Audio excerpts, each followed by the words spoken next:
This podcast contains discussions of mature themes, including violence, which may not be suitable for all audiences. Please proceed with caution. Listener discretion is advised.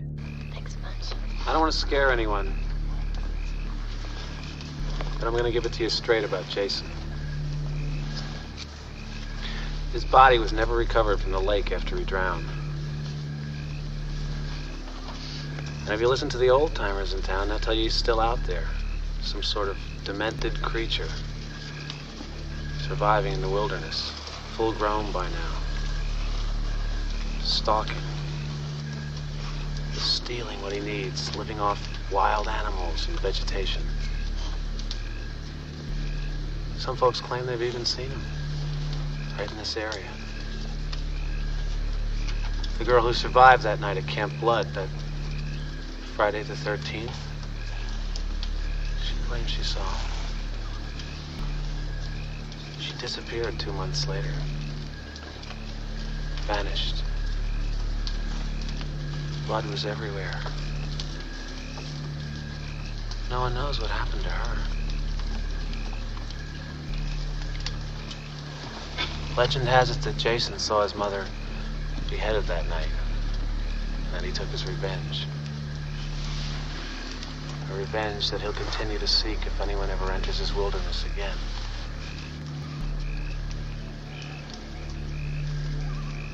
And by now, I guess you all know, we're the first to return here. 5 years. 5 long years he's been dormant. And he's hungry. Jason's out there. Watching. Always on the prowl for intruders. Waiting to kill. Waiting to devour. Thirsty for young blood.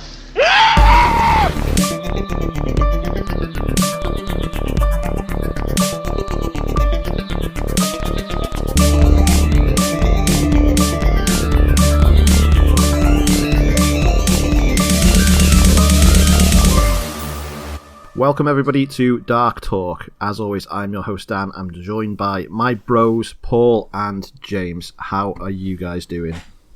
Very well, thank you.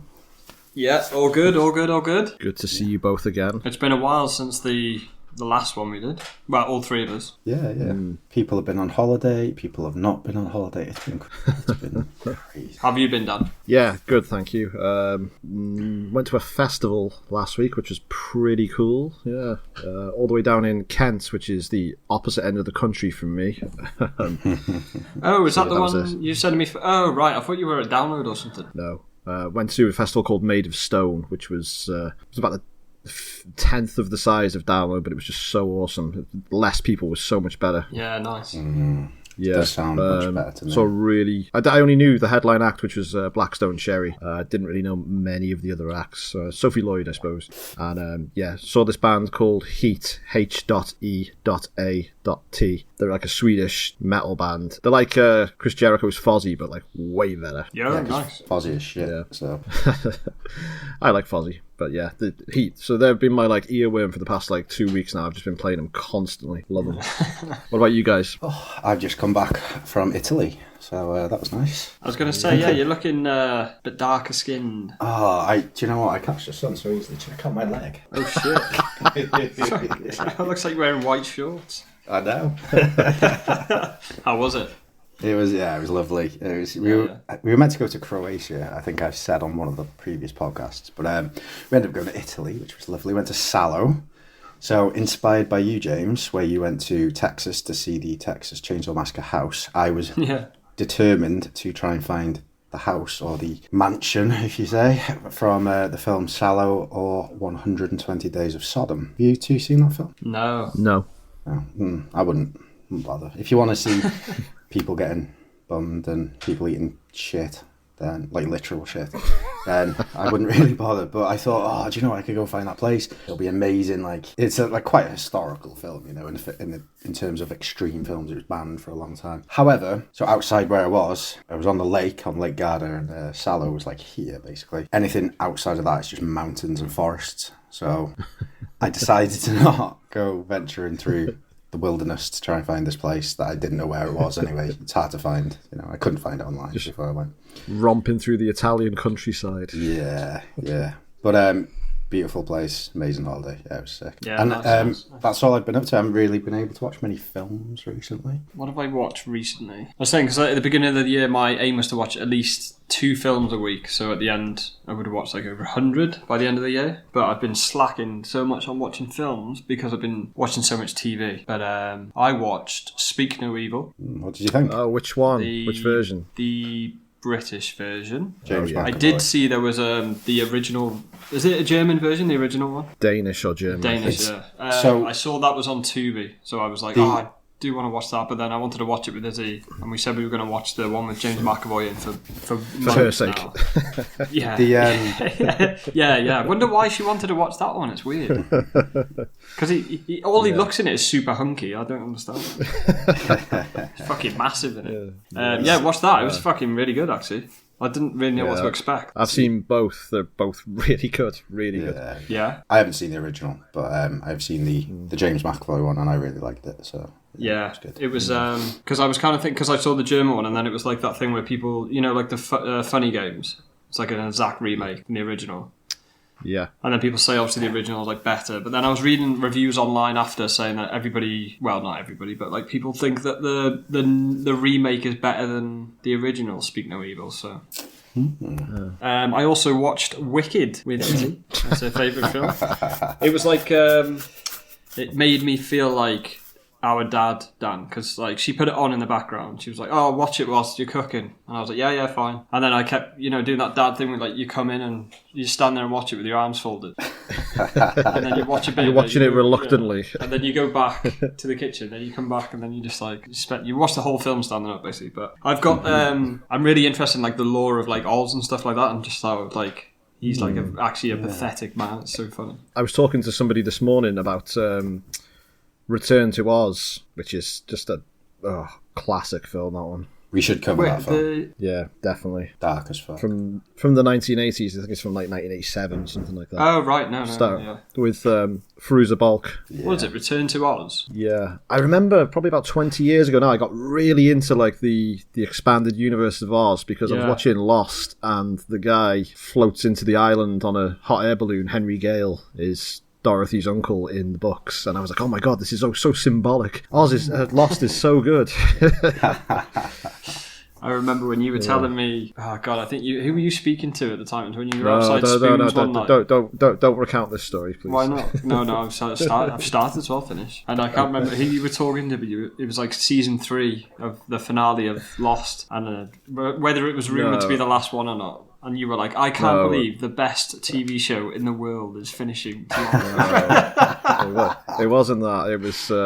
It was during the actual final season of Lost. It had gone really downhill by this point, but I was still a massive fan. And I think I sort of stood up in the pub and like proposed a toast. I think I said, "Here's to the end of the greatest work of fiction of all time." Shit. Oh, what a bellend I am. Fuck it, no. I didn't know it was that bad. I was so into it. Like you with Twin Peaks, Paul, I was like obsessed with Lost from season 2, 3 and 4.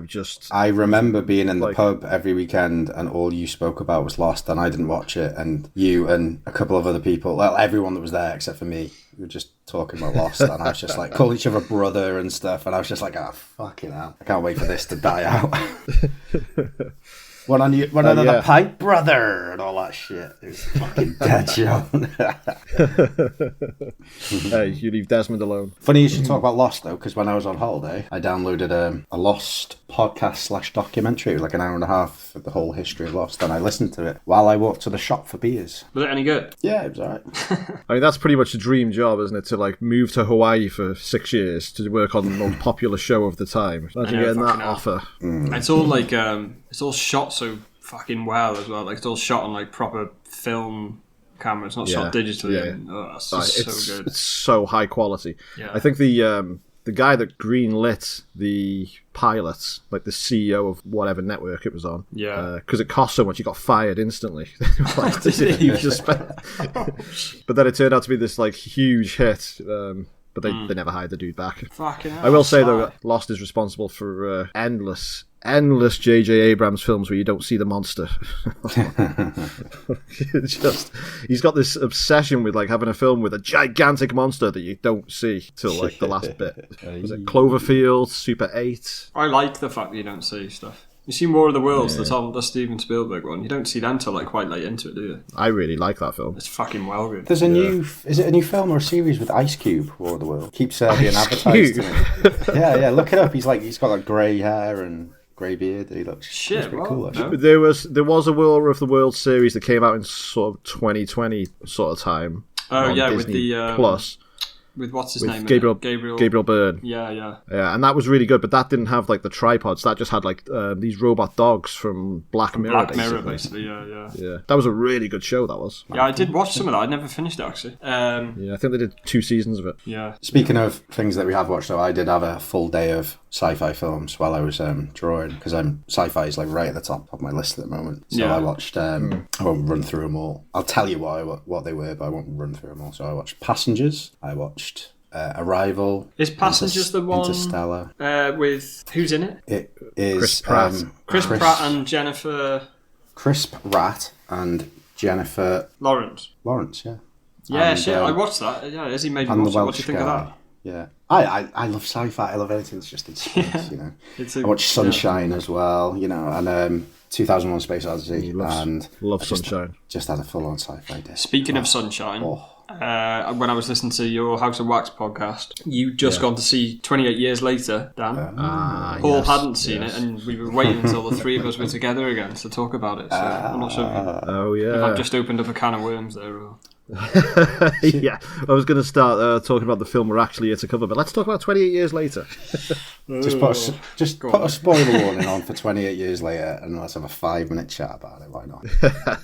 Let's run through it quick. What did you two think of it? I didn't like it. No, neither did I. Spoiler free. There were bits that I did like, but it was more like not anything that happened in the film so much. It was more like how the virus had progressed, and you had like different tiers of infected and stuff. I thought that was fucking scary as hell. But the rest of it, I hated all of it. Do you know what? I didn't know until the end that it was Aaron Taylor-Johnson as the dad. Yeah. And I was like, oh, they've done like a Shane Meadows thing where they use like real people who aren't very good at acting. So I swear down. And then I was like, fucking hell, what a lucky bastard getting to work with like alongside Jodie Comer, who's like really good. This random dude, and then I was like, oh fuck. I honestly thought that. Do you know what? When I watched Nocturnal Animals, I didn't realise it was Aaron Taylor-Johnson either until the credits. Because that was the same guy from 28 Years Later. Yeah. This is a random pedestrian. Yeah, that's it. But for me, I think considering it was Danny Boyle and Alex Garland, and I'm a huge Alex Garland fan. Absolutely. It could have been so much better. Like some of the good things were really good, but some of the things that should have been good was fucking shit. Like I'll just say probably my least favorite thing in the whole film was when like an infected was going to attack it. It's like the 360 camera pan thing. It was just like once I would have said fair enough, yeah, but they did it fucking loads of times, and I was just like, stop. I don't. Every single arrow that went into like a zombie would do it, wouldn't it? Yeah, it was fucking bollocks. It was like because if you I don't know if you've seen a photo of the rig, but it's basically like you know how the Matrix bullet time thing. Yeah, which is really good for that. But like it's like they just found out that you could do it. Yeah, I know it's such an old effect. Like, people have been overusing that since 1999. It's like fucking. But apparently they used 28 iPhones to do it. 28. Yeah. And it's like fair enough shooting on iPhones and that's cool. I don't think I minded it as much as you two. I came out of there with an overall sense of enjoyment, and then the more I thought about it, the more I was like, oh, that was stupid, and this was stupid. But the more I've thought about it since, like, I actually really quite like it. Not so much the way it's shot. No, honestly, there are things like there are bits where that comedy Swedish dude that turns up, which was a bit stupid, and well, like you're saying, some of the effects on the kills and things like that. Some of the stylistic choices are a bit, but like I really love the island that they're living on, and it's just like a metaphor for Britain these days, and it's just all built on lies, and Spike figures it all out. I'm not sorry, I'm spoiling it too much here. I've like. He has two separate films in that. The first half is with his dad, the second half is with his mum, and I thought it was really. I just really liked it. The more I think about it, I'm definitely going to watch it again, like in the next week or two. I'm going to watch it again very soon as well. Like some of the bits, like you just mentioned, like the island thing, stuck on the island and that, and I liked that, and I liked their ideas for the evolution of the infected. Like maybe I would have preferred if they just stayed just infected zombie type people, but I find that interesting. I did find it absolutely fucking hilarious when he summoned giant flock of crows to attack, and like I messaged you and you were like, they were bats, weren't they? I was like, nah, they were birds, and they were birds, and like that was just hilarious to me. Just Oh yeah, what the fuck are you talking about? I don't remember that at all. So the dad and the son have just finished their little holiday on the mainland, and they're going to get back to the island. So they're crossing the causeway, and the alpha turns up with his gigantic dong, and he like stands at the end, and like these like big flock of crows like circle around him, and then he's just like rah, and then the crows just fly across at the people. It was just like that was so laughable. I think that's just like a stylistic choice for like it's very like there's a lot of mythology in this film. The way they're looking up at the night sky on that like the crossing on the causeway. I just thought, this is so cool. Yeah, there were good bits, but do you know what, Spike, shift your fucking ass. It did leave me thinking about it for days after, though. I've got to admit that, and that's really good for any film. But I like the bit at the end when they get back to the island and they're having that massive party to welcome Spike home, and he's like, "He nailed every single arrow." Oh! he's like, "My fucking son, the hero is." So, shall we finally just quickly talk about the very, very end of that film and what y'all thought of that? Fucking pretty mad. I told you about it on the podcast. I said, watch out for the last 5 minutes or so.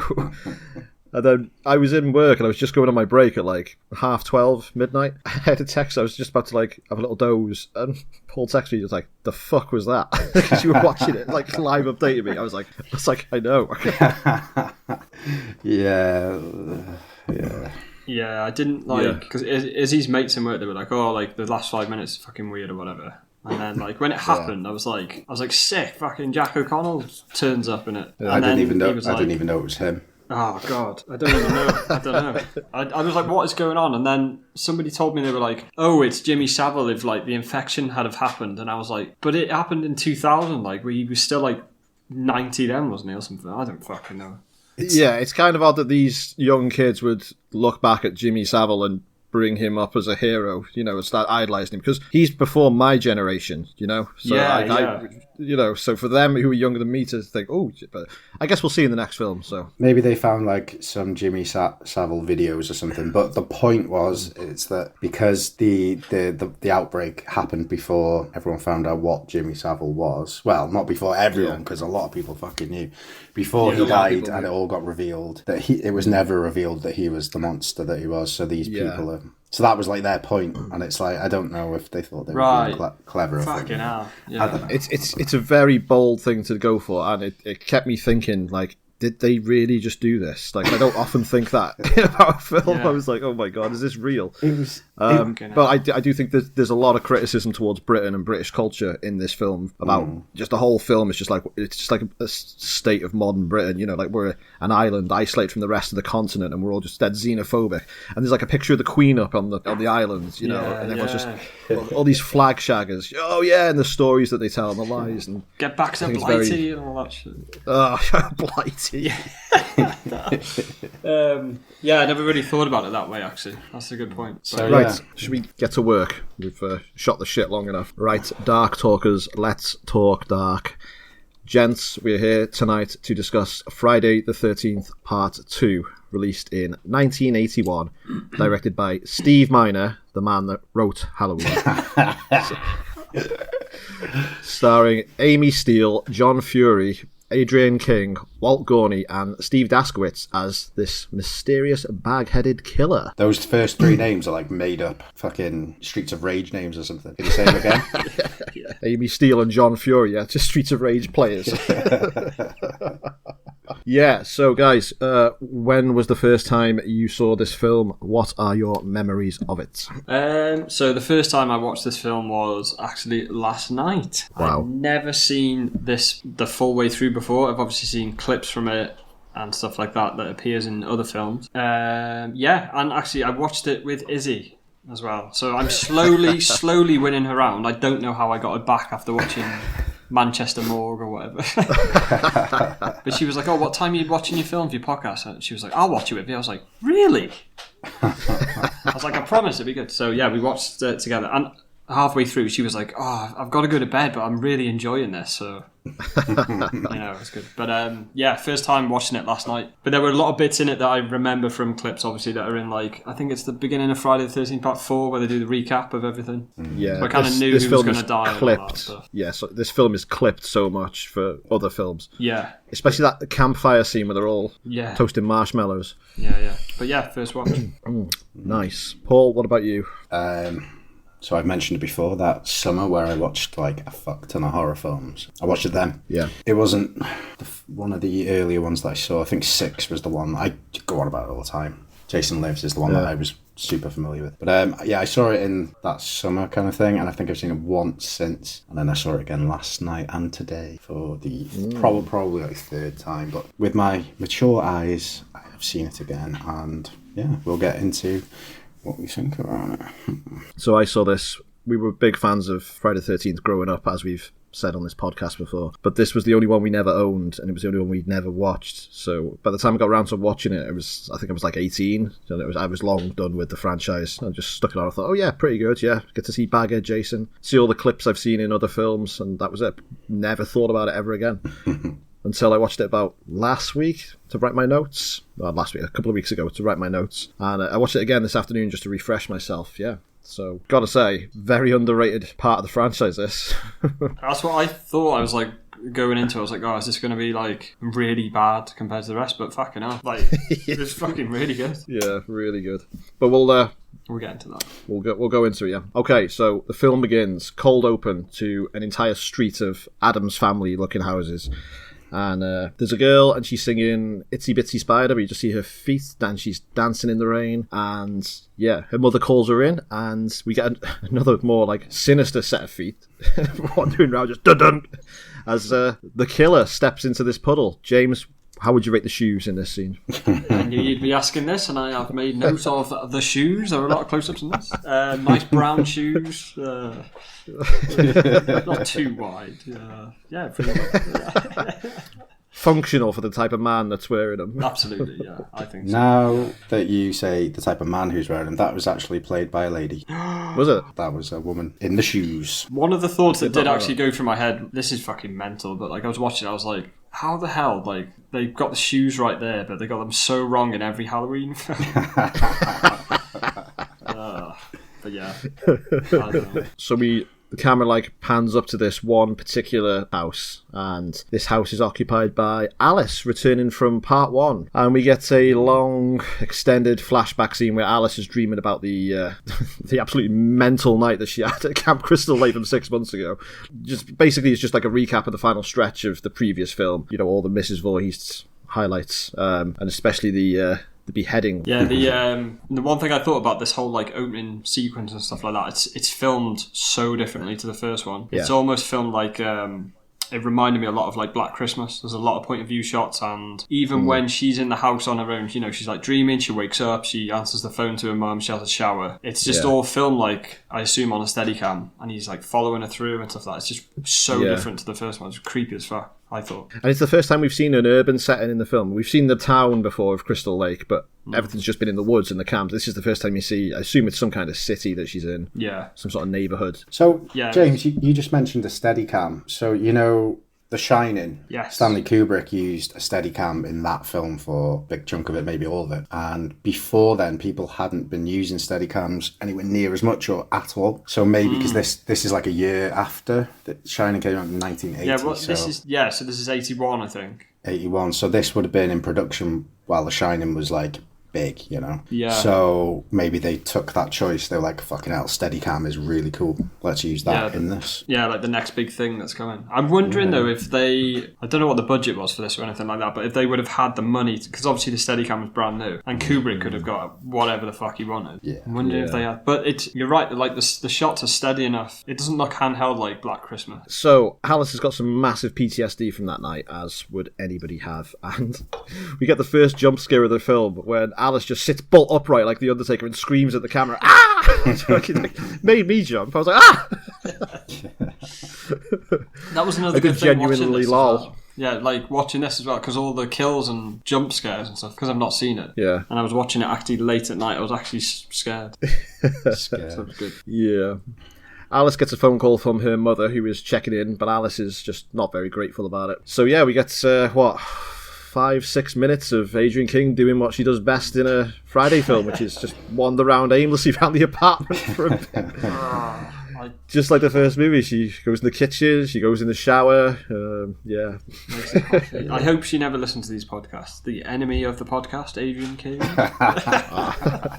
Only joking. Only joking. Nobody's Only going to joking. listen to this podcast. Yeah.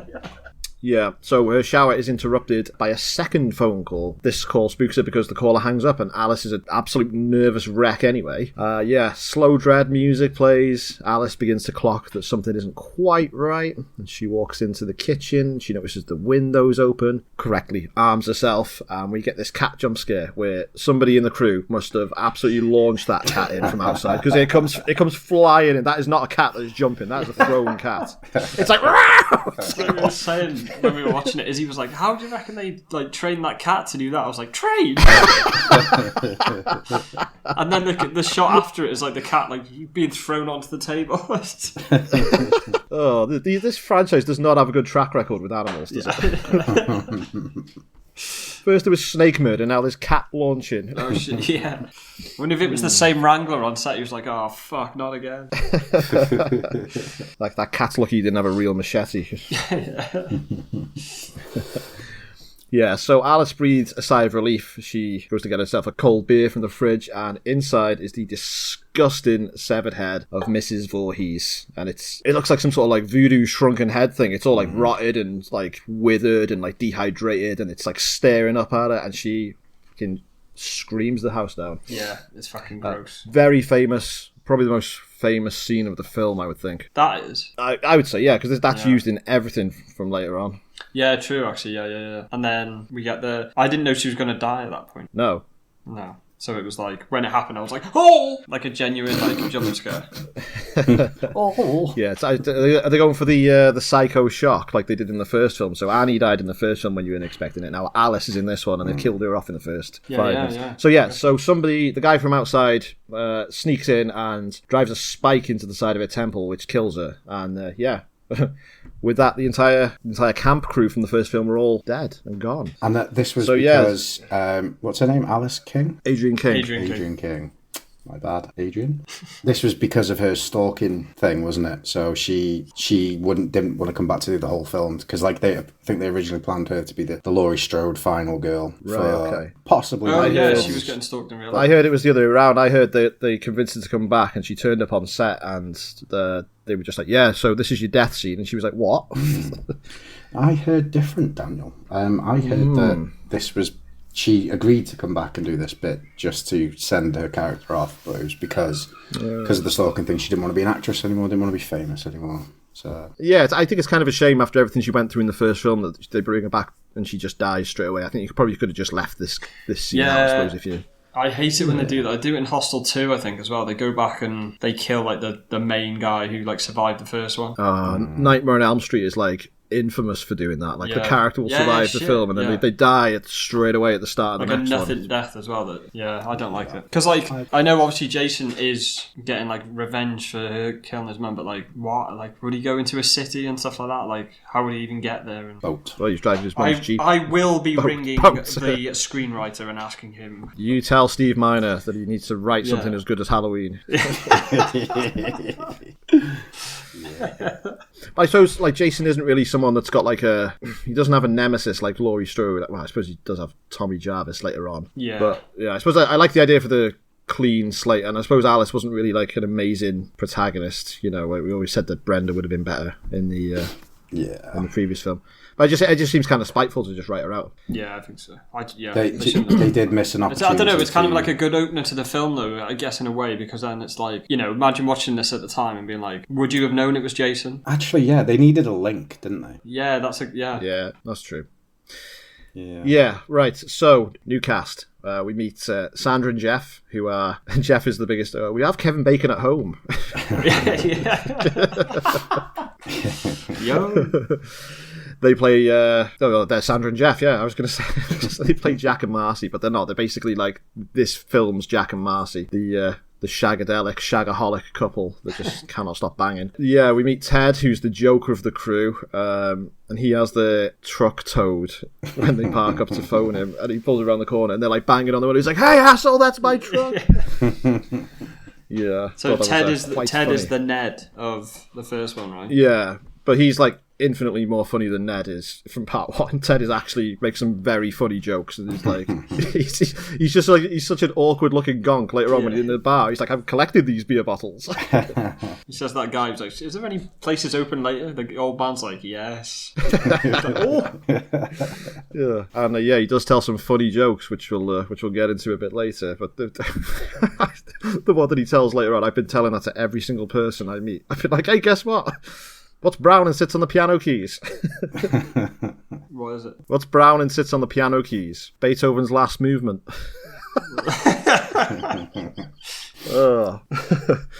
Have you two got any jokes you can tell? James, you want to go first? Oh yeah, okay, yeah. I'll go first because I think the only two jokes that I know are jokes that you've told me in the pub. Go on then. Okay, so what do Scousers call the silence of the lambs? Go on. Shut up, yous. That's so good. I always at like family parties and stuff like that, it always gets such a good laugh, and I'm like, oh yeah, I thought of it myself. Yeah. I've got family in Liverpool. I've got one for you. Okay. Right. Little boy goes to his mum. He says, "Mum, is it okay for boys to have a willy?" And she says, "Yes, son, of course it is. Why?" He says, I've just seen Dad in the bath. He's trying to pull his off.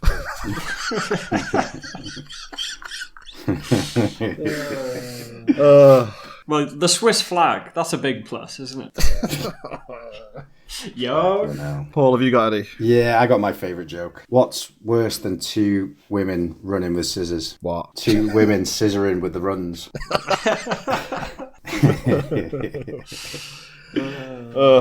So yeah, that was joke time on Joke Talk. Yeah, so Crazy Ralph is back. He interrupts Jeff and Sandra's phone call to give him the doom spiel, and they actually look at him and like, "Who the fuck is this man, Tyrone?" Like, they look up at him and just ignore him, look straight back to, well, their truck's being towed, so they just run off. Ralph's just like, doomed.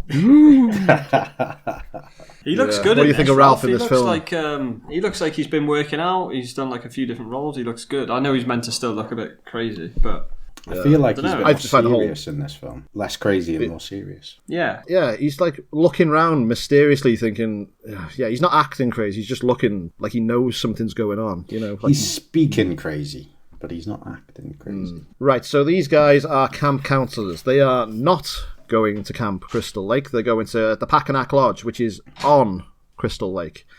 Packanack Lodge is a training getaway for camp counselors run by Paul Holt, who is basically our Steve Christie of the movie. He's older than the other guys and is the guy in charge. Did you also think that he looked like a very young Stone Cold Steve Austin when he had like long blonde hair? Yeah, he does. You're right. I really couldn't get it out of my head. Right. And also because these two look alike as well, a very, very young Corey Taylor, because he looks like Austin as well when he was super young. So we meet our other characters. We meet Terry, who is this sporty girl, active girl. But yeah, when we were watching it, he was like, "Oh, I can see why you're doing this series." I was like, "Oh, I've never seen this one before. Let's rewind that scene." I don't know. I don't know. I promise. We never had this one on DVD. We meet Scott, who has got to be like one of the worst characters in the series. This dude, he doesn't have any lines. He doesn't interact with any other characters. He has that one line later where he goes, "Ah, ah!" He's like, "Damn, Paul and his animal snares." I've had enough of this. This guy is shit. He's just there to just be beautiful and like fire slingshot bolts at her ass. Like he just doesn't do anything. He is a fucking handsome bloke, but yeah, he's not very good. Have you ever seen those videos online of the blind guy licking ice cream and he like stares at people while he does it, and he does it to men, and then the men get offended because they think he's coming onto them, and then they go up and like try and start a fight with him, and he whips out his white stick and acts like he's blind, and then they're all sorry. He looks just like that guy. Have you ever seen that? No. No, I don't think maybe I it have. is him. Maybe it is him. Yeah, we meet Vicky, who is the third girl. I don't know. There's not really much to say about her. And which one's she? Who's the other guy? Is she the one who's obsessed with the guy in the wheelchair? She's the one that's obsessed with Mark. Yeah, the guy who's in a motorbike that's accident, her who's now in a whole wheelchair. Yeah. That's her whole personality in this. She's just really into. Oh, yeah. She spends the entire film just trying to fuck him. She's like, "I want your fingers. Does. Let's play for position. Come and lick my fanny." And he's just like, "Yeah, okay." I quite like all the cast in this. I mean, apart from Scott, he's a bellend. Like the guy Mark in the wheelchair, he was a very likable character, I'd say. I don't want to define him by him being in a wheelchair, but they do bring it up quite a bit. But he was probably my favourite out of the jobbers. And it plays into his death, which we will get to later. I like all the cast in this as well. I don't think there was any character I was like, what the fuck? Like, apart from the pervy guy, I think I like everyone in this. Oh, as well. yeah. Even the camp counsellor, Paul, he was pretty cool as well. He's alright. So, rounding out the cast, we meet our final girl. Our main girl is Ginny, who is in a relationship with Paul, and she is a child psychologist. Is that what her job is? I think so, yeah. Yeah, so she will be our main girl. And I'd say quite deservedly in this film, because the other two female leads aren't main girl material. Ginny's a fucking badass. Yeah, she is. She's a cool. pretty girl. Yeah, and she's like, oh, saying about the Jason thing, and all the blokes are just doing the, oh, yeah, sure, love. Yeah, I'll have another beer with you afterwards. It's absolutely patronising. Yeah, bastards. But she's cool, lads. So, spooky campfire story time. Paul recounts the legend of Jason, which, again, like we've mentioned, this will be tacked onto the front of every Friday the 13th film from now on. It's just on like... Yeah. I can't even recount which ones it's on, but yeah. 4, it's a pretty great scene, though. 7, I think. Yeah, it's definitely on 4, yeah. I think it's 6 as well. I couldn't remember if it was on 7. It's really good, though, because I think, like, when you watch it, I think it's at the beginning of part 4 where it's like... the first time I'd ever seen it, and when they're cutting in all these different clips, it's creepy as fuck because they add like music to it, and then it's like when it's obviously in this film, it's like it's meant to be like a bit of a joke, isn't it? At the end, it's funny though because as he's telling the story, he's got Ginny sat on one side of him, and he's got Vicky on the other, and their faces are so close to him; they're just like this as he's telling the story, staring him down as he's talking. I was like, give him some space. They're all up in his grill. That meme of Rick from Walking Dead, he's doing that to his son. Oh, he's staring at Carl, yeah. So basically, Paul explains that Jason's body was never recovered from the lake, but the legend is that he survived, and he has been living out wild in the woods ever since. And he explains that Alice disappeared 2 months after the events of the first movie, but they never found her body, just blood everywhere in a Adam's family house. This is 5 years on from that scene now, so we're 5 years in the future. And we get a we get a jump scare from Ted, who just emerges from the woods dressed as like a werewolf caveman with a real spear, and he's like, "Ooga booga booga!" Ripped Ted. He is, isn't he? For like a skinny dude, he's well built. Paul and Ginny retire to their cabin for a bit of lovemaking, and they're being watched from outside, but not by the killer, by Crazy Ralph, who's just like, What do you think of him turning him into a bit of a pervo? That's why he was getting the the weekends in jail, right? What was it you were saying the last time? Because we were like, why does he get put in jail? So yeah, he's lurking outside the cabin watching Ginny and Paul fuck, and he gets garroted from behind the tree by a pair of hands. And so there is sort of some element of mystery to who the killer is at this point in the film, but like about halfway through, it just switches to where you can just see him. So I'm just going to call him Jason. So the killer is Jason, as every single person in the world knows. So I'm not even going to attempt to be. They're not trying to make it out that he's not, though, are they? It's not like a mystery like the last one. It's like no. All the exposition about Jason is so that we know that this is Jason. Yeah, everyone's talking about it, and like, yeah. What do you think of Ralph's death then? This is one that I've seen on clips loads. It's cool. It's okay. It doesn't really make sense because Jason's hiding behind the tree all the time because you don't see him move into the position behind the tree. And the way he puts the garrote, he lifts the garrote over the tree to get Ralph around the neck. So that tree must just be like 3 foot tall or whatever it is. Yeah. Do you know what I mean? Like, he must just be the same height as Ralph because he goes straight around. Ralph's a tall when I dude was as watching well. this, I didn't realise. I've seen a clip of him getting strangled, but again, because I've not seen the film, I was actually like, oh shit, R.I.P. Crazy Ralph. The death of a legend. Who was in one other film of 10 minutes. But that's it. That's the entire crew of the first film gone now, isn't it? Yeah. That's a lot. So Jeff, the Mick Jagger-looking motherfucker, agrees after some needling from Sandra. She's like, "Come on, Jeff, I want to go to Camp Blood," and he's just like, "Oh, why? I just want to stay here." Like, she's like, "Oh, come on, I want to see it. We'll have to tell everyone back in the city about it." So they set off to go see the site of the original murders, and after what can only be described as a 30-second hike, arrive at Camp Blood. It's like they just like stay away from Camp Blood. It's 5 miles down the road, and they're just like, okay. There instantly.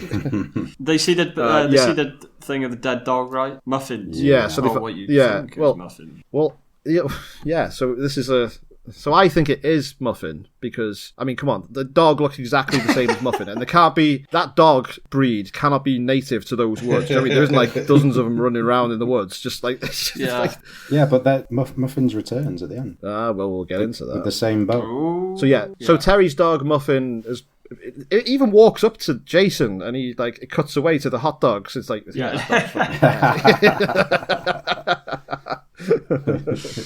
So yeah, there is some speculation about whether the ending of the film is a dream, which we'll talk about later, because the dog comes back at the end of the film. But this has got to be Muffin, hasn't it? Because oh shit! Like, how many of these tiny Maltese dogs are there? You know, it's like it's a very distinctive looking dog. Yeah, now you've said it. Yeah. Because I was going to bring something up later as well, but yeah, I think you're right. So Jeff and Sandra get found by the sheriff, Johnny Law, and he escorts them back to the lodge. And he drops them off with Paul, who is like so antagonistic towards him. He's like, these kids are not allowed to be at this campsite, and Paul's just like, so what, Sheriff? Fuck you. It's like, there's no need. You've got to get on with the locals. Like, he's just such a prick. It made me laugh as well. You were saying about like you couldn't see Jason. He was like, he must be hiding behind the tree or something. But like that shot, they're just walking, and the camera just like pans to the left, and the sheriff's just like stood behind them. What was he doing there? Yeah. So the sheriff is driving home, and he sees this mysterious figure dash out across the road and into the undergrowth. I love this. You can't see any details of... It's Jason, but you can't see any details of him. He just like sprints across quickly. Shot lasts for like a second. Oh, I love it. So fucking good. I wish there was maybe one more like type of thing like that in the film, I guess, but you don't really need it. But it was so fucking creepy. You just see like the last bit. You see a bit of the bag, do you, of his head? Yeah. And then you see his thing. It's fucking... It reminds me of this. There's this thing that Roman Polanski does in a lot of his films where you'll see a character and it'll be some sort of villain or something, but they'll be like 50 meters away, so the camera doesn't zoom in on him so you can see him, but the character will be looking at the camera or the hero or whatever. And I'm just like, just zoom in so I can get some details. I want to see what they look like, and that's what this reminded me of. I was like, loved it. Yeah, so good. And then he gets out and he gives chase, right? He gives chase, and he comes across Jason's shack deep in the woods, and I love the aesthetic of this shack. It looks so dilapidated and run down and just like cobbled together from like pallets and like tin roofs and shit like that, and the toilet and I'd never seen this before. And it cuts to like the shot of his shack, and I was like, fuck! All these years that I've never seen where Jason was like living. It was like I'd found like a behind the scenes documentary or something. I was like, fucking sick! This is amazing. But yeah. Do you think Mrs. Voorhees lived in that with him, or do you think that was his little like treehouse? Well, I don't know, because I don't know if I agree with your theory from last time. I don't know. Oh yeah. But no, she wouldn't live there like that in that toilet. She wouldn't be able. Paul, what do you think of? She wouldn't be able to do Jason's a hair. shack? Well, I like it. Yeah, it's a nice little shack, you know.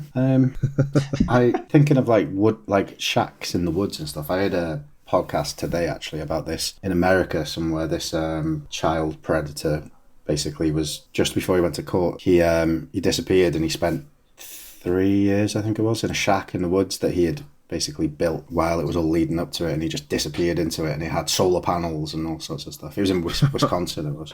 So yeah, I was just thinking about that a minute ago. I'm back with you now though. So yeah. I like the shack. Yeah, it's cool. It suits his look. It does.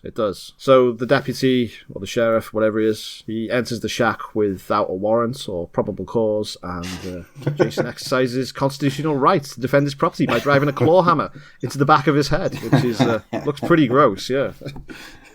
When did Halloween 2 come out again? 19? Same year as this. 81. Ooh, which one do you reckon? Because it's Mr. Garrett.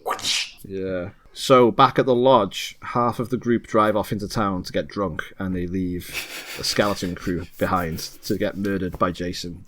Can I just say, how excited are these people about beers? Like, they're jumping out of the back of the truck. They're like, yeah, beers, come on. And like, you know, like how we said about you want to hang out with the dudes from My Bloody Valentine. Yeah.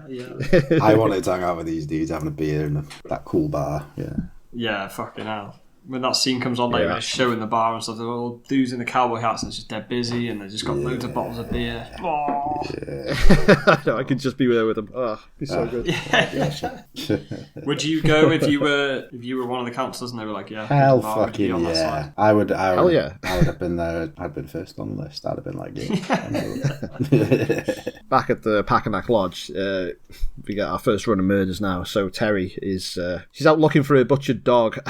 She decides to stop looking, completely strip off, and go for a midnight skinny dip in the lake, which it must be fucking freezing that. Like, it's like East Coast of America. Can I just say, right, she is the absolute worst pet owner in the history of cinema. Why does she leave that tiny ass little dog that cannot protect itself against knout, right, to just wander the woods that they've been warned that bears live in, and probably all sorts of creatures? And she just lets this dog wander off. And then when she actually goes looking for it 12 hours later or something, in the middle of the night, she spends all of about 30 seconds before she decides to go skinny dipping. Like, what is her problem? You know what I mean? Maybe she's looking for the dog in the lake. Maybe she thinks it's going for a swim.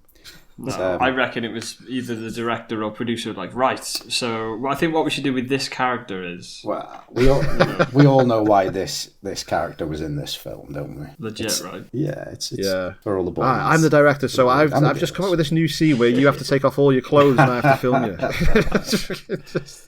Yeah. Oh, gross.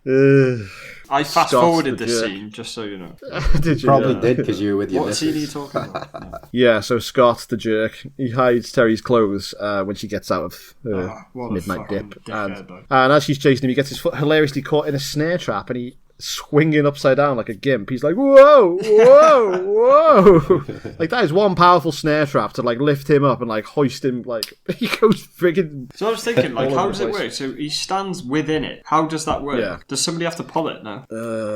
I don't know. No, it will have triggered a weight that will hoist them up, basically. Okay. So it'll be like a giant log. I think like the simpler ones rely on the speed of the animal just getting snagged, and then as they get snagged, the noose tightens around them. I think that's how it works. So they don't actually lift you up like you're in a Bugs Bunny cartoon or anything like that. Yeah, right, yeah.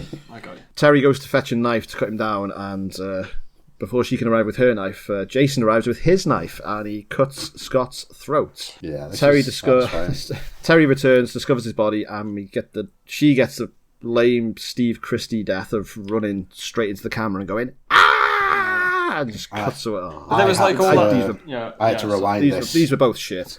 I had to rewind this because I couldn't remember her dying in it, and I was like, did she survive? And then I watched a little kill count before, like a little 1 minute YouTube video. And I was right. She didn't actually get a real death. So this is lame as fuck. Yeah, you can tell Tom Savini's not here, because think of the first film compared to this. These deaths are very tame. Say the same thing. Yeah. Like Ralph got strangled. Alice had the ice pick in the temple, which is okay, but it's still quite quick. You don't see much of it. And then it's these two, which is just really, one was nothing, and the other one was just a really bad throat cutting effect. Yeah, pretty lame, Millhouse. Back in the lodge with Mark and Vicky.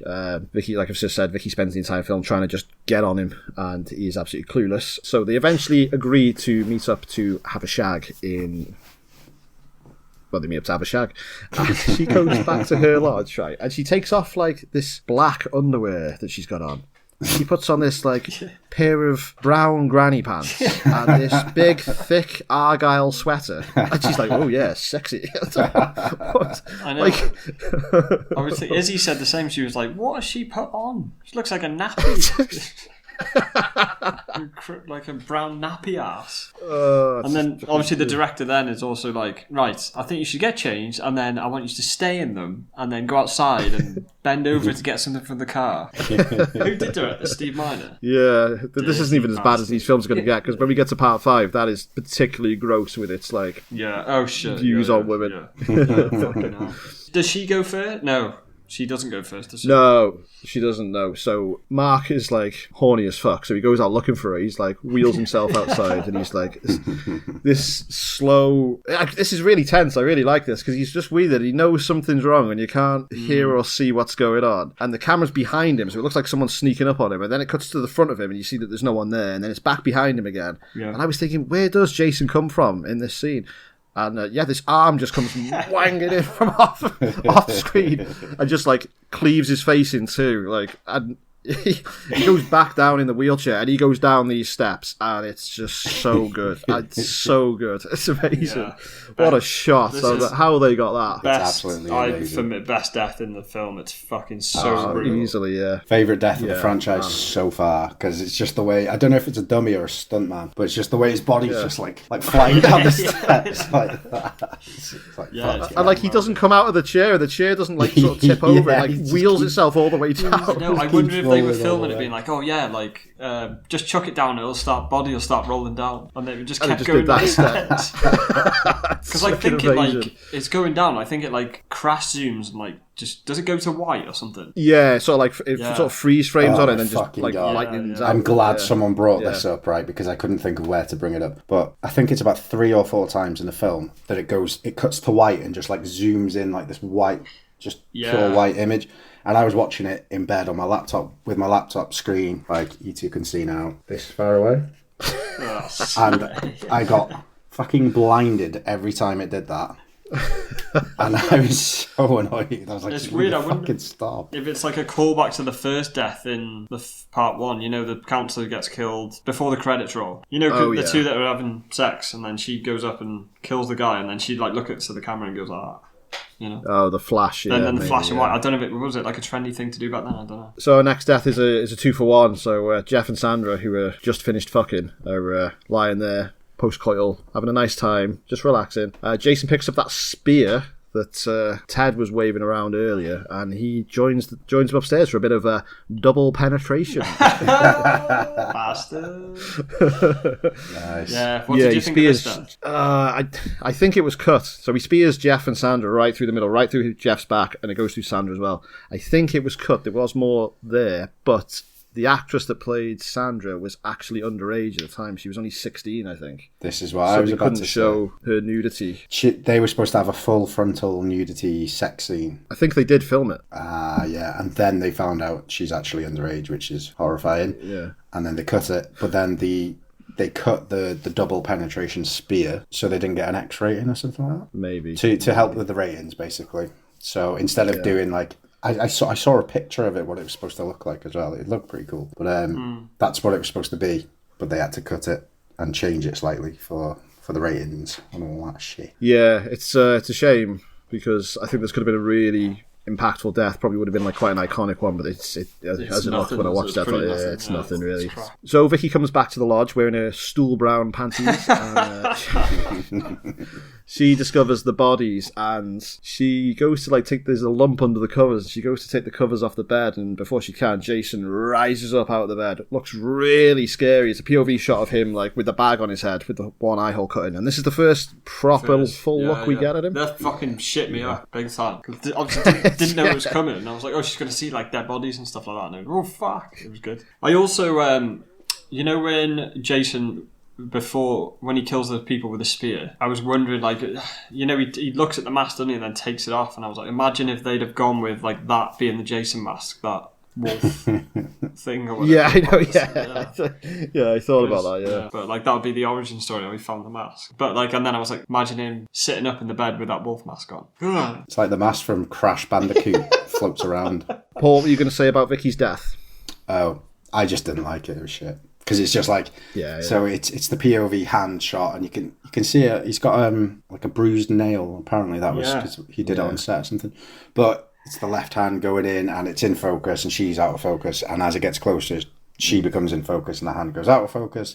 And it's just lame as fuck, to be honest. It's just it's like a really bad Michael Myers killing Judith. See, I honestly didn't mind it because I was kind of like, I don't think I've seen a death like that in any of the franchise later. I was kind of like, it's a bit different, but it is a bit stupid how it's really slow and she's just there the whole time. In my mind, the deaths should ramp up as they go on. They should get more gruesome and more violent and more viewable. So less off-screen shit and more in-your-face shit as the film goes on to build the tension and blah blah blah. Yeah, true. But true. I don't mind. I don't mind the style of it. It's just how slow it is. It's just, and her face is she's holding that face for so long. She's like, Well, that's pretty much the last murder of the film now, because the next characters that he meets are the two main characters. So yeah, that's pretty much the last kill. That is the last kill. Think about it that way. What happens to Ted? Well, yeah, so we'll get to it now. So Ted is, while all this is going on, in the bar, Ginny, Paul, and Ted, they're all discussing the legend of Jason. So this is where, Ginny sort of comes up with a theory about, Jason watched his mother be beheaded. Basically, he gives all the exposition of the film, says da-da-da-da-da. Mm-hmm. Yes, it's pretty basic, but it sort of establishes Jason's motives for the next 45 years or whatever this film series franchise has been going on for. Yeah, so Paul and Ginny head back to the camp, but they leave Ted at the bar. So he's collecting beer bottles, and like we said earlier, he says to that old couple, he's like, "Do either of you two know where perchance a man might get an after-hours drink, milady?" And that old dude's like, "Sure do, buddy." And he's like, "Oh, excellent." Well, that old dude's hinting at him coming back to Israel. That's what I'm choosing to believe now. You've said it, yeah. I didn't get that. Oh, did you not? Oh, no, because, the old bloke's he's like, yeah, I do. And he, smiles a bit, and then Ted turns around and he's like... Oh, so that's what happened to Ted. He went round and fucked this old dude's wife. Hey, it worked. Yeah, it worked for him. Yeah. Well, it worked. Well, that's how he survives the film, because that's the last you ever see of him in the franchise. He's just him pulling that little Mr. Bean face, oh. Yeah, shit, yeah. So he doesn't go back, does it? No. So if there's ever a fan film, like the Never Hike Alone and Never Hike in the Snow and all that, Never Bum Alone. He's one that could actually bring back, because they brought back the third Tommy Jarvis. Yeah, true. Maybe he just moved in with them and started a life as a throuple. It's fucking weird thruple. Don't be shaming people. Don't be kink shaming. I'm not kink shaming, man. It's it's the 90s. It's a shame, because he's a really good character, and I think if he had a cool death, that would be quite more impactful, especially more than Scott's death. Yeah, I know. Yeah. I just clocked that he doesn't get killed. I didn't even realise. Got to admit, the first sort of 40 odd minutes of this film, I wasn't fully there. Found it a bit boring, to be honest. But yeah, so I didn't really even notice what happened to him. So yeah, thanks for letting me know. Now I do. So back at the lodge, Jason attacks Ginny and Paul when they arrive in a dark room, and Ginny's she's like, Paul, there's someone in the room. Paul. And then Jason leaps out and is like, "Rah!" And then they start having this brawl. and she just runs away. She just abandons him and just locks the door behind her. She's like, fuck this, I'm off. She's gone. That whole bit where she's like, oh, there's somebody in the room, I was like, fuck me, that's so creepy. Yeah, so Ginny tries to escape through the window of the bathroom, but just as she's about to go through the bathroom window, Jason's fist comes through, like, smash. And again, it's another really good jump scare. I was like, ah! He's like reaching around for her. She runs into the kitchen and she opens up the pantry and discovers Crazy Ralph's body. I've just got written down here, R.I.P. Ralph, you died as you lived in a pantry. Oh, I'll tell you what was creepy earlier is when, who found Kevin Bacon's body? In the fake Kevin Bacon, because there's a scene where they come in and he's like choked up by a towel behind the door. I think it looks fucking terrifying. It looks gross. She gets the corpse reveals. Let's talk about now, because this is where we see him most. What do you think of, two things. What do you think of the way Jason looks? The bag heads, the overalls, the shirt. And what do you think of his choice of weapon, the pitchfork, which I don't think is something he ever uses again after this film. I think they're trying to make out he's some sort of weird farm dude. I do like it. Obviously, this is before Jason was Jason, so I kind of do, but I think it looks a bit too clean for me. Like, the white bag head is white. But yeah, I don't mind it. I think it's just way different. Why does he only cut one eye hole as well?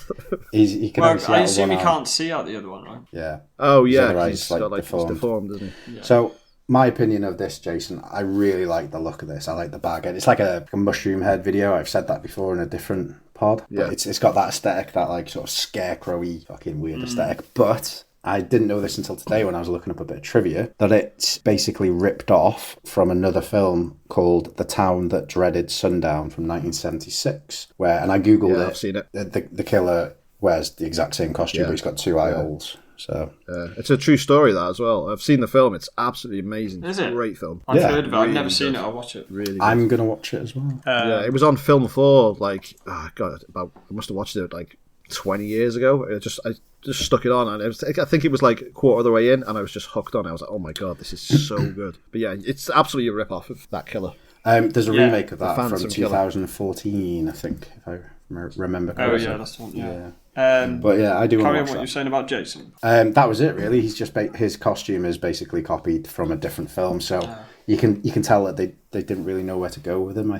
I believe until the next film, obviously, when he gets his main mask, which he will keep forever. I do kind of like the idea of, like, you know, he's got the dungarees on, the pitchfork and stuff like that, and I wonder if they'd have stuck with that, what the franchise would have been, sort of thing. I like it. We'll get onto the hockey mask talk next film, but yeah, it's hard to imagine a world where he wouldn't have had the hockey mask. It's funny because it's like a natural evolution for the character, isn't it? You know, they didn't just design him fully formed. It's like each film added something different until like you get him the Jason that we know. Yeah.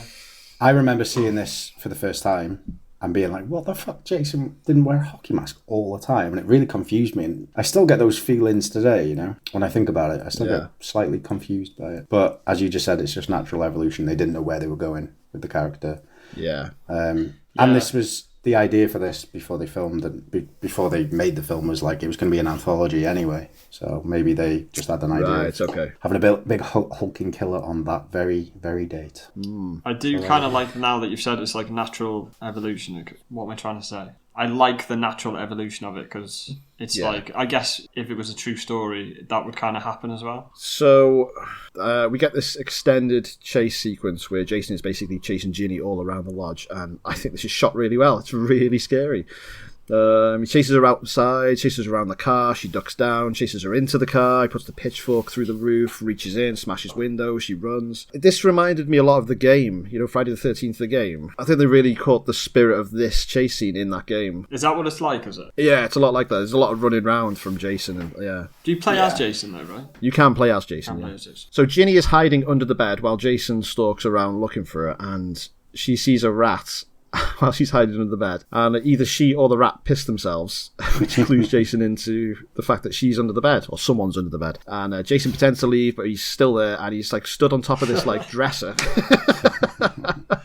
Oh man! So as Ginny crawls out from under the bed, like Jason like he's holding that pitchfork high up in the air, and he tries to drive it down to it, but I don't know if the dresser just gives way underneath him, and he goes, oh, and he completely misses. He stood on an old chair, I think. Is that what it is? A chair? The shot of him, and it just it like falls underneath it. Oh, fucking, I was cracking up so much.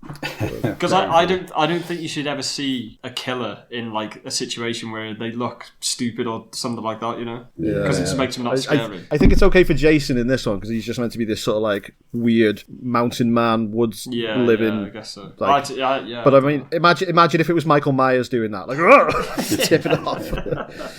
Yeah, true. Yeah. I think it's okay for Jason, but for Michael, it's very much a characteristic of like Ghostface to trip downstairs and fall over sofas and fall off chairs and shit like that. So I reckon you'd probably put a montage together of Ghostface just running into things. Or get the shit kicked out of him. Or her. Yeah, this bit made me laugh as well. So Ginny pulls this she's like running from Jason, and she pulls this chainsaw out of the same dimension that Randy Orton stores his RKOs. Nowhere. And she's like, I was like, well, don't people store their chainsaws in like garages? Why is this chainsaw in the living room? You see someone store it there earlier on in the film, don't you? Yeah. It's her. Yeah. Because she uses it once to cut one log that she probably could have snapped.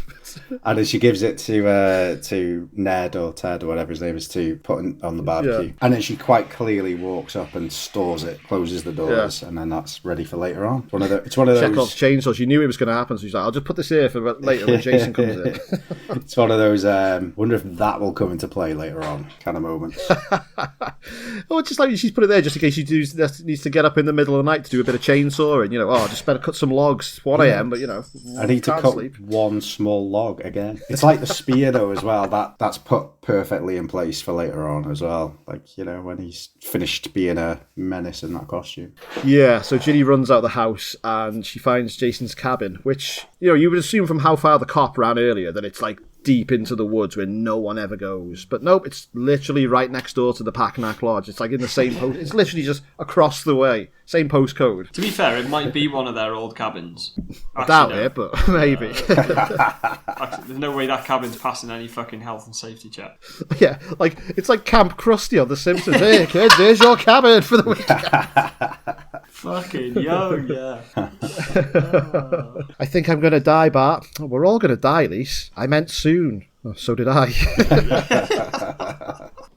Yeah, so Ginny enters the cabin. She finds the bodies of Terry, the deputy. Did you see that third body? Was it Alice? I think it's meant to be Alice because there's a third body which is more like rotted away and decomposed. So I think it's supposed to be Alice. Yeah. And the centerpiece of this room is Mrs. Voorhees' severed head sitting on a folded up cable knit sweater from the first film, surrounded by candles. He can't go anywhere without it. Can he? Like he even brought it with him into the city when he went to go and get Alice. Like this severed head. What did he have it in a bag or what? Yeah. So this becomes the pretty much the final act of the film, the final segment of the film. There's a good scene where Jason is chasing Ginny and she gets into the lodge and she like shuts the door behind her, but through a window you can see Jason jogging up to the lodge behind her. It's really scary looking shit. And I always remember seeing the beginning of this. I think they play this at the beginning of part 3. Yeah. And again, obviously never seen it. I was like, fuck that. Like, need to watch it. But we just never had it. But it always looks so creepy. Yeah. All those bits. So Jason breaks into the room and because Ginny's clever and she's thought about who he is and what's going on, she realises that this is Jason and Mrs. Voorhees is his mother because she's seen the severed head. So she uses her background as a child psychologist to trick Jason, because so she puts on Mrs. Voorhees' sweater and she tricks Jason into believing that she is his mother, and we get these sort of superimposed shots of Betsy Palmer. It's new dialogue, isn't it? This isn't in the first film. So she's returned for this film for new scenes, basically telling Jason off like, Jason, Mommy's proud of you. Calm down, Jason. And it's superimposed with Betsy Palmer talking over as well. It's fucking well creepy. Really cool looking. Really good looking. Yeah. I really like this part. Yeah, it kind of works for a bit. She's able to get Jason to kneel down in front of her, and just as she picks up a machete, and just as she's about to strike the killing blow, Jason's eye just darts over to his mother's real head. And he realises he's been bamboozled, so he gets up and attacks her, And who saves the day? Paul turns up last minute, barging in, and he brawls with Jason. He's like, get off of you!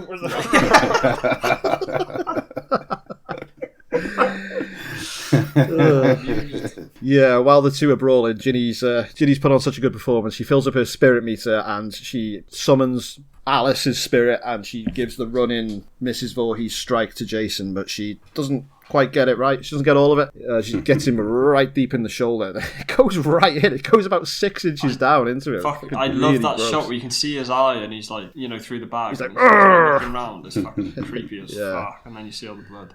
Gross. That basically puts Jason out of commission for the rest of the film. Maybe. So this is where things get uncertain because Paul and Ginny escape Jason's cabin and go back to their own cabin, and they think that they hear Jason outside their door.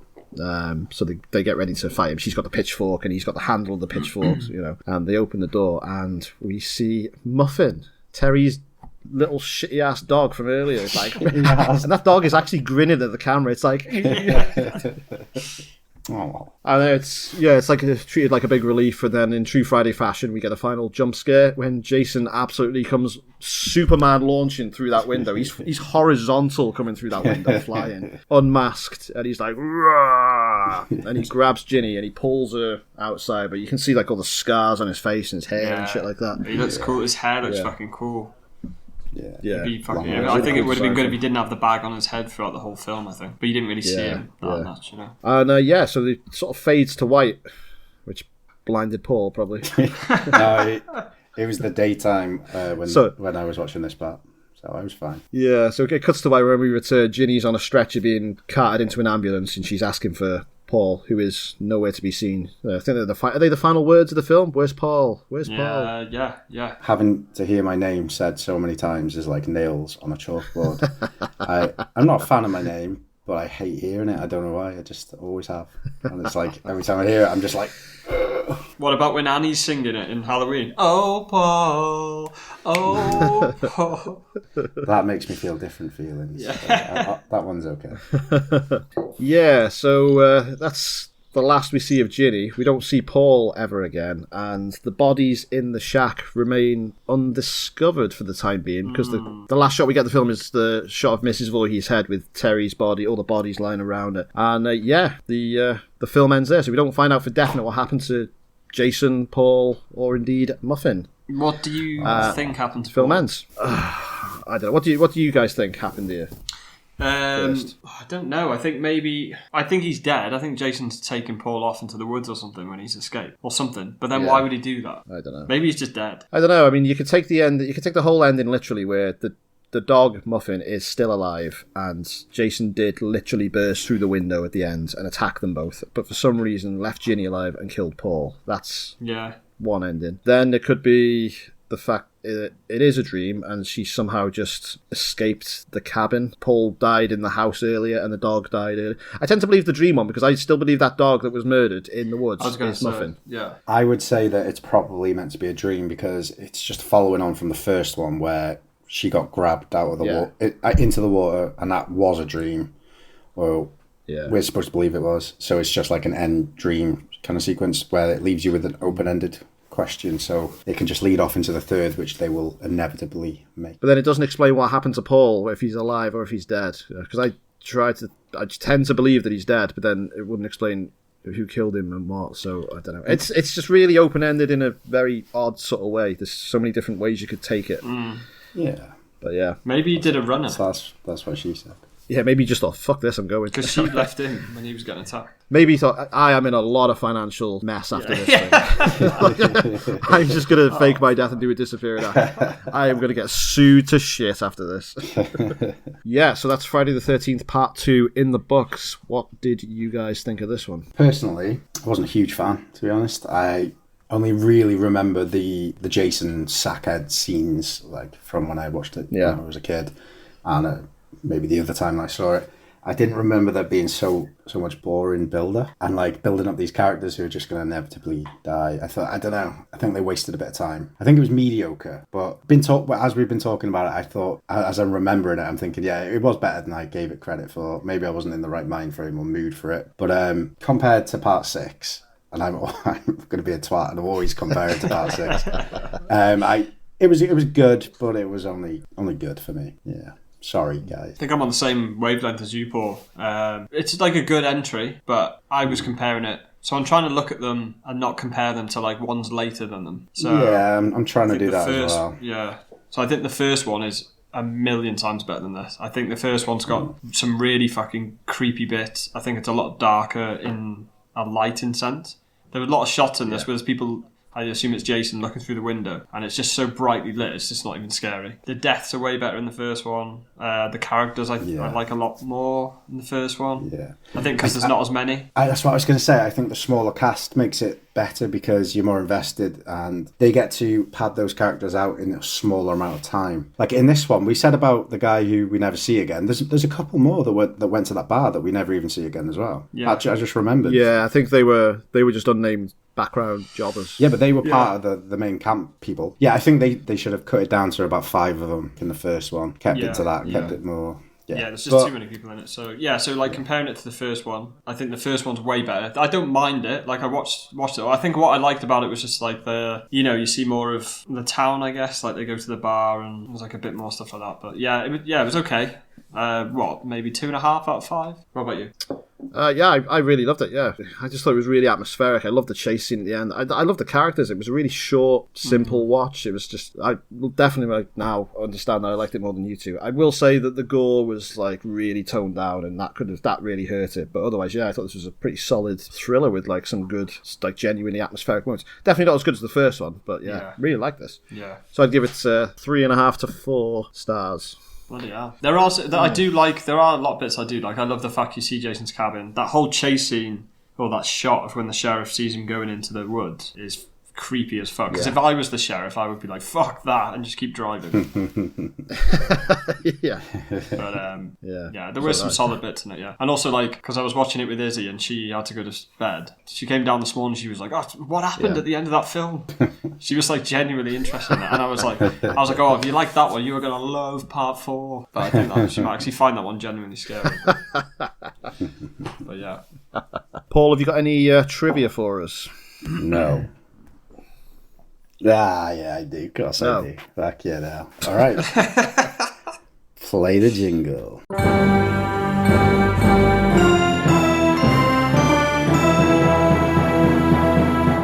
The plot of Part 2 shocked most people associated with the original film. Betsy Palmer, Tom Savini and Sean Cunningham all have made public remarks about how stupid it was that Jason was alive the whole time. And if he were, then why didn't he just tell his mother that he was alive, which would have avoided the murders in Part 1?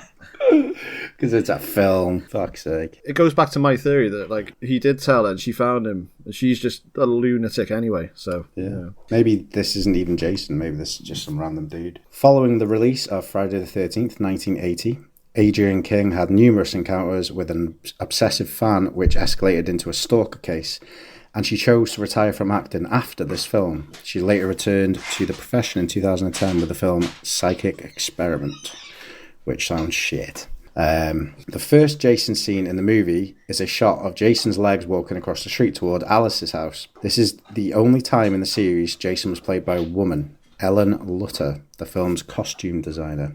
Jason in this film is dressed to look exactly the same as the hooded burlap sack killer from The Town That Dreaded Sundown, 1976. The only difference is that the burlap sack he wears has only one eye hole and the shirt has a slightly different plaid design. A shot of the infamous double impalement was cut to avoid an X rating, yet a gory still photo of this censored shot appears in the back of the video cassette box. The footage of the censored portion was finally recovered in 2020 from an old VHS of the gore shots that Carl Fullerton kept for his portfolio and was included in the Scream Factory Deluxe collection of the films. So there you go, we can actually find that scene and watch it. The actors stayed in the cabins on set. John Fury, Bill Randolph and Russell Todd came to Lauren Marie Taylor's cabin to play a prank on her. They scratched on her window and she hyperventilated until she fainted. Fucking hell. Cheers, guys. This film has one of the longest pre-credit sequences in cinematic history. Nearly 18 minutes in some versions. Yeah. Nearly what, 18 minutes? 18 minutes before the credits come up. In some versions. Yeah, before the Friday the 13th, part 2. There are absolutely fucking loads of these, so I'm going to read you one more. I haven't read this one. Throughout the final scene, the mummified head of Mrs. Voorhees is noticeably an actress wearing makeup rather than a fake head. The final shot is a close-up of the head, ending in a freeze frame before the credits roll. Originally, this shot ended with Mrs. Voorhees opening her eyes and smiling, but at the last minute, Steve Miner decided this effect was silly and cheapened the movie's impact. Thank Yeah, God. he made the right call that there. decision. 'Cause Yeah, that would have been like something out of Nightmare on Elm Street or something, wouldn't it? Like Freddy or something. yeah, well, literally the end of Freddy vs. Jason, right? Yeah, where Freddy winks at the camera. Yeah, which I do kind of like, but Yeah, because that's cool for that. That's film, fine yeah. for Freddy doing that, but yeah, the severed head of Mr. Voorhees would have been like... Do you want to know some horror films that were out in 1981? Oh, yeah. Enlighten me. Okay, so we've got Halloween 2, we've got The Evil Dead, What's that? The first one. the first one, yeah. My Bloody Valentine, Scanners, Fucking hell. Scanners. What a cracking year. Possession, Ghost Story, American Werewolf in London. God, I think so we've many. done all the, we've we've done all done these them on the all, My yeah, Bloody yeah. Valentine episode. And Halloween 2, probably. I was thinking we couldn't have done this in Halloween 2 because we weren't doing it back then, because that was like like last year. But we have was a heard year these ago. before, so it must have been when we did My Bloody Valentine. Yes, so is there anything else you've got to say about this film? I do not, but I do have to say I have almost no recollection of the next film coming up. Apart from, doesn't it use the disco theme? Yeah. So apart from that, I really don't remember any of the next film. So I'm really looking forward to watching it, and I'm really going to concentrate on it when I do. Might even watch it. Yes. We'll be back next episode where we are discussing Friday the 13th Part 3. 3D. Yeah. Really excited for that one. Really excited for the disco scene. Yeah. Probably my... Well... Yeah, I was going to say... I'm not going to say... This is one of your favourites. Probably my favourite. Growing up, it was one of my favourites, yeah. It's been time since I've watched it. So you haven't even seen it, Dad. What are you on about? No, that's Nightmare on Elm Street 3. No, that's this one. You've never seen Part 3 of any franchise. Never seen Halloween 3. Saw 3. I wish I hadn't seen Saw 3. Okay, thank you guys for joining me for this one. We'll see you next time for Friday the 13th Part 3.